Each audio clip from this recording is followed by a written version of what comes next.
Number 2 मा Khem century. Raju sir चाहिँ एउटा राजु सरले पनि हेर्नुहुन्छ होला है यो इन्टरभ्यू। राजु एकदमै मनपर्ने कोच हो है। अनि हाम्रो एरियाबाट नै एकदमै हामीले सानैदेखि सुनेको कारणले गर्दा राजु सरको गीत पनि हाम्रो दार्जिलिङ र सिक्किम अनि कालिम्पोङमै राजु सरको छुट्टै एउटा फ्यान बेस छ क्या, जो के भन्छ नि रिप्लेस नै हुन सक्दैन त्यो फ्यान बेसलाई, जति नै आर्टिस्ट आयो भने। अनि मेरो लागि पनि राजु सर तपाईँ चाहिँ जति नै मेरो एउटा आइडल भने मैले मेरो आइडल सबिन राई हुनुहुन्छ है, तर तपाईँको राजु सरको लागि चाहिँ एउटा छुट्टै छुट्टै एउटा प्लेस छ क्या मेरो दिलमा चाहिँ। अनि त्यो चाहिँ रिप्लेस नै गर्न सक्दैन कुनै आर्टिस्टले पनि। अनि सरी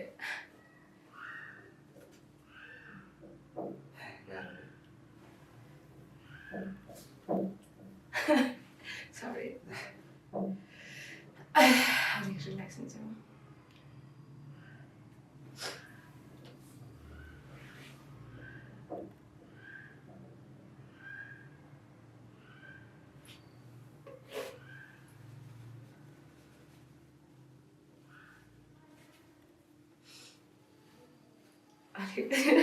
अलिक त्यति धेरै कनेक्सन छ राजुसँग है।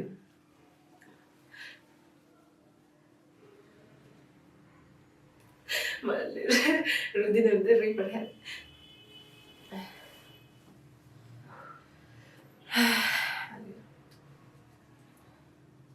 हिजो नि दिनभरि रोएर बसेको। तर त्यो यादगार जुन मोमेन्टहरू बिताउनुको त्यसले पनि अलिकति गाह्रो बनाउँछ है। त्यही माथि अब राजु सर त्यसै मनपर्ने, उहाँको हेबिट एकदम राम्रो छ पनि नि त।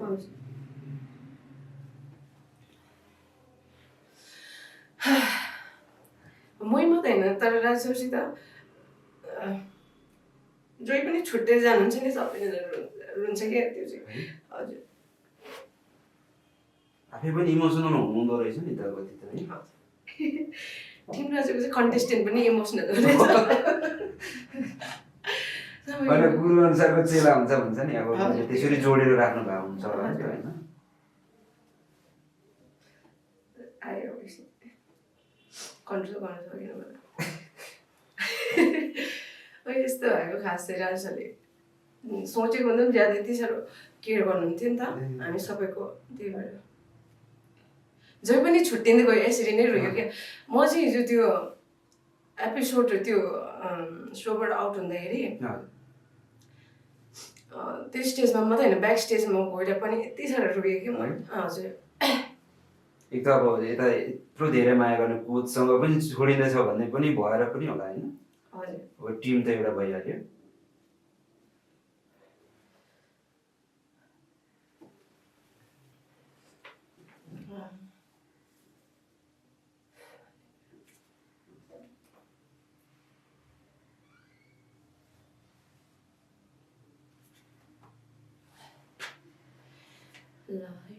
राजु सरले जति नै हामीलाई खटिदिनु भएको छ है, जुन चाहिँ हामीलाई यति साह्रो पोटेन्सियल यति साह्रोसम्म हुन्छ नि पर्फर्मर एज अ पर्फर्म पनि सिङ्गिङ पनि यहाँसम्म गाइड गरेर ल्याइदिनु भएको छ, त्यसको लागि चाहिँ म नि फरएभर ग्रेटफुल छु राजु सरसित। जति नै थ्याङ्क यू भने पनि पुग्दैन र पनि। अनि राजु सर प्लस बबी सरलाई पनि।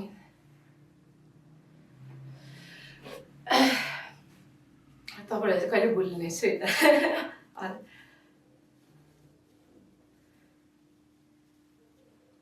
यति नै हजुरको लागि यति भन्न चाहन्छु कि Raju sir Bobby sir Mongolian heart भनेपछि त्यसै भन्नु चाहिँ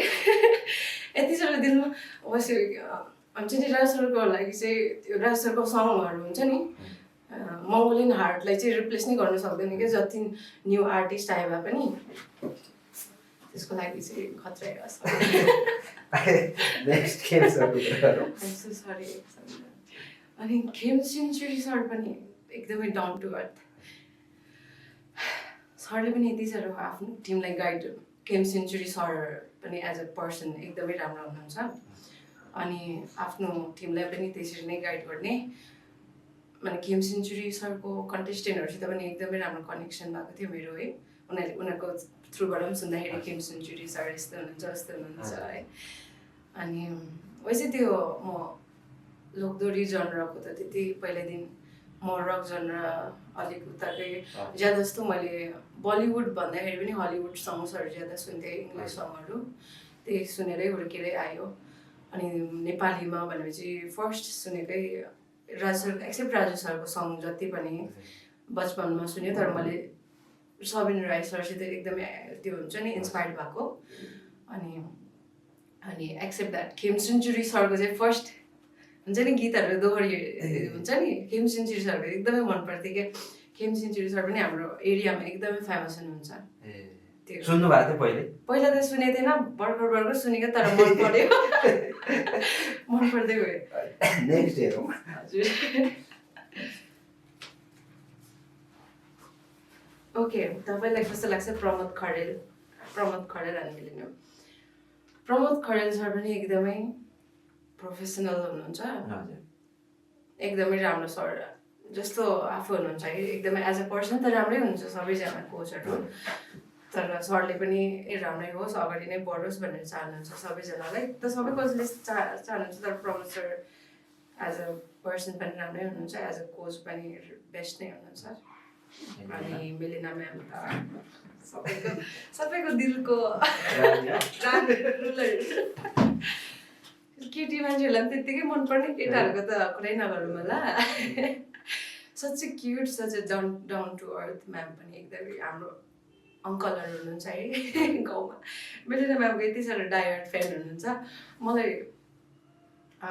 गाली गर्नु हुँदै थियो मेलिनाकोमा किन गयो मलाई राजु मनपर्छ नि किन गइन म्यामकोमा भनेर कराउनु हुँदै थियो है मेलिना म्याम सबको दिलको रुलर हुनुहुन्छ क्विन हुनुहुन्छ है and such a cute beautiful with Nepali इन्डस्ट्रीको त एउटा उहाँको त भोइस रिप्लेस नै गर्न सक्दैन फिमेलमा त्यो म्याम त मेलिना म्याम बेस्ट हुनुहुन्छ अनि आई लभ यु म्याम अर्को गर्नु यो छैन तपाईँको आइडल मान्नु कसलाई मान्नुहुन्छ ओके लास्ट क्वेसन तपाईँ कसलाई आइडल मान्नुहुन्छ अरे मेरो आइडल त पहिल्यैदेखि मैले भनेको थिएँ सबिन राई सर हुनुहुन्छ तर म अहिलेसम्म पर्सन टु पर्सन भेटेको छुइनँ पहिल्यैदेखि मैले भोइसको इन्टरभ्यूमा पनि भनेको थियो सबिन राई सरको अनि भोइसमा फर्स्ट गीत मैले सबिन राईको मलाई अँगालिदियो पाउँदा एकदमै खुसी भएको थियो क्या मजाले एकदम ओपनली गाउनु सकेको पनि त्यही गीत होला मलाई अँगालिदियो भनेर अनि सरको चाहिँ आई डोन्ट नो तर त्यो भन्छ नि पर्फर्मेन्स त्यो एभ्री वर्डलाई एक्सप्रेस गर्ने बडी ल्याङ्ग्वेजहरू त्यो गाउने स्टाइल त मनपर्छ तर एभ्री पर्फर्मेन्स उहाँको एभ्रिथिङ हुन्छ नि बडी ल्याङ्ग्वेजहरू गीत गाउँदा एक्सप्रेसन सबै एकदमै म इन्सपायर हुन्छु कि उहाँदेखि आई होप एक दिन भेट्नु पाउँछ होला सबिन सरसित पनि अनि कन्सर्ट पनि जानु त गएको छुइनँ धेरैचोटि कालिम्पोङ आउनुभएको होला तर म कालिम्पोङ नआएको कारणले जानु पाइनँ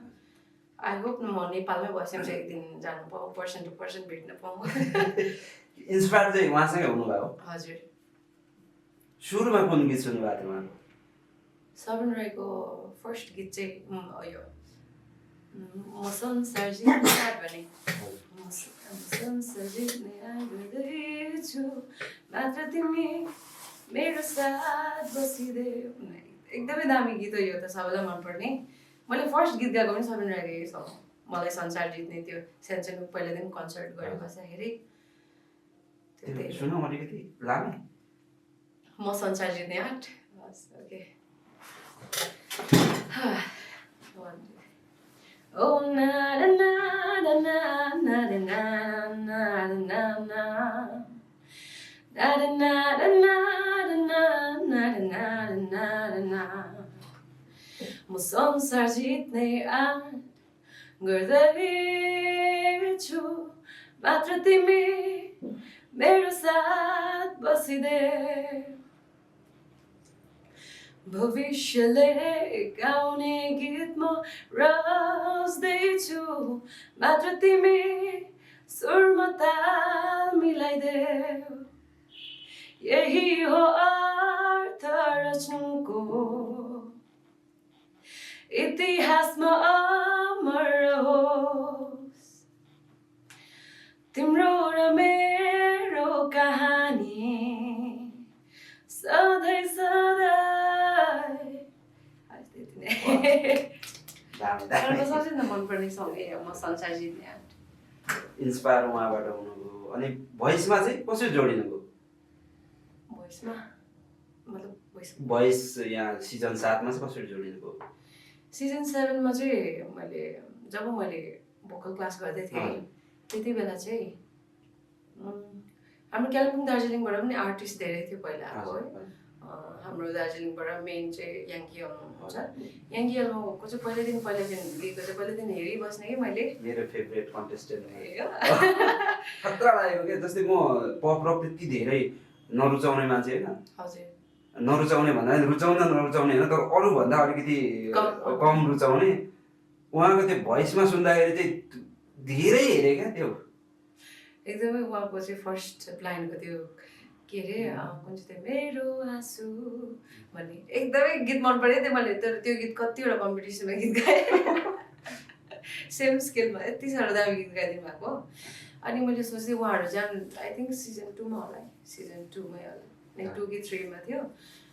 त्यहाँदेखि चाहिँ भोइसमा आउने इन्सपिरेसन चाहिँ त्यहाँदेखि भएको सबैजना जानुहुँदैछ म पनि ट्राई गरौँ के हो भन्ने चाहिँ पहिल्यैदेखि सोच तर मैले अडिसन चाहिँ दिएको थिएन फर्स्ट अडिसन तपाईँको सिजन 7 मै हजुर फर्स्टमै सिलेक्ट हुनुभयो हजुर दिए थिएँ एक्सपेक्ट गरेको थिएन भयो अब यहाँसम्म पुग्नु पनि सोचेको थिएन यहाँ पनि भयो अब यो 12 मा टप 4 जब फाइनलिस्ट भएको थियो राजसरको लाइभ राउन्डमा त्यति बेला चाहिँ मैले अलरेडी प्लान गरिसकेको थियो किनकि मेरो फ्यामिलीहरू पनि धेरैजना हुन्छ नि मेरो घर कालिम्पोङबाट अनि दिल्लीबाट पनि हाम्रो सेजुम छ ठुम सेजुम उहाँ धेरैबाट आउने के मलाई सपोर्ट गर्ने आउने सोचिरहेको थियो म चाहिँ होल्ड यति साह्रो कन्फिडेन्ट के होल्ड गरेर अहिले नआउनु एकैचोटि फाइनलमा आउनु हो मेरै गल्तीले आउट भएको जस्तो लाग्छ है आइम सो सरी सबैजना त्यसको लागि हजुरको तपाईँहरूको जतिजनाले पनि मलाई एक्सपेक्ट गरिरहनु भएको थियो फाइनलमा पुगेर मैले भनेको थिएँ फाइनलमा चाहिँ आउनुपर्छ है भनेर तपाईँहरूको एक्सपेक्टेसन पुरा गर्न सकेन आइम सो सरी सबैजनालाई केहीजना अब तपाईँको बहिनीले तपाईँहरूलाई प्राउड गर्नेछ अनि एकदमै चाहना थियो मेरो मम्मी मेरो आप्पा आमा पनि आउने एकदमै इच्छा थियो नेपाल काठमाडौँ घुम्ने आउनु भएको छैन अहिलेसम्म सबैजनालाई फाइनलमा चाहिँ आउनु ल मेरो सबै अङ्कलहरूलाई पनि है सबैजना गाडी लिएर आउनु डाइरेक्ट भनेर भनेर सरी त्यसको लागि चाहिँ आफ्टर भोइस चाहिँ लाइफमा कति चेन्ज पाउनुभयो तपाईँले भोइस पछाडि चाहिँ लाइफमा त पहिला त अर्डिनेरी नै थियो है जे गर्दा जता जान्दा मतलबै हुन्थेन अहिले जुन चाहिँ मान्छेहरूको नजरमा एउटा मेरो एउटा बनिएको छ जुन चाहिँ इमेज है त्यसलाई पनि मेन्टेन गरेर हिँड्नुपर्ने छ अनि तर आफूले आफूलाई चाहिँ पहिला म कस्तो थियो एकदमै कन्फिडेन्ट एकदम आफूले आफूलाई सेल्फ डाउट गर्ने ला सक्दिनँ कि यसमा जाँदा ला हुँदैन कि भन्ने थियो है तर म चाहिँ यही भन्छु कि मैले 2021 दिन स्टार्ट गरेँ सिङ्गिङ करियर कतिजना थियो सिङ्गिङमा नगरेर के गरेको वेस्ट अफ टाइम काममा ध्यान दिएँ काममा दियो भन्दा ज्यादा हुन्छ नि अब त्यो पैसा कमाउनु छ भन्दा काममा गर यो लाइनमा गर राम्रो हुन्छ भनेर तर मलाई चाहिँ डिमोटिभेट जतिजनाले गर्छ नि तर त्यो चाहिँ लाइफमा चाहिँ यस्तो हो सपोर्ट गर्ने पनि हुन्छ खुट्टा तान्ने पनि हुन्छ है त्यही लाइफमा गुड एन्ड ब्याड भनेको त्यही हो त्यो दुइटालाई ब्यालेन्स गरेर चाहिँ सिक्नु ब्यालेन्स गरेर हेरेर सिक्नुपर्छ त्यही हो लाइफको रुल्स नै त्यही हो अनि सबैजनालाई भन्नु चाहन्छु कि जतिजना पनि गिभ अप चाहिँ कहिले नगर्नु पर्ने रहेछ अनि प्लस मेरो फुटबलमा चाहिँ आइडल क्रिस्टियानो रोनाल्डो हो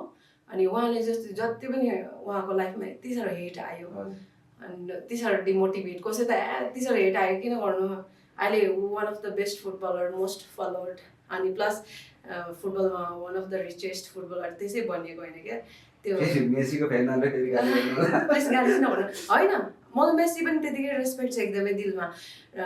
मेसी अहिले त्यो एम्बापेहरू छ नेमार त्यो एकदमै मतलब हुन्छ नि पहिल्यैदेखि लेभलमै हो तर एउटा हुन्छ नि एकदमै दिलमा लाग्ने आफूले आफूलाई माया गर्ने चाहिँ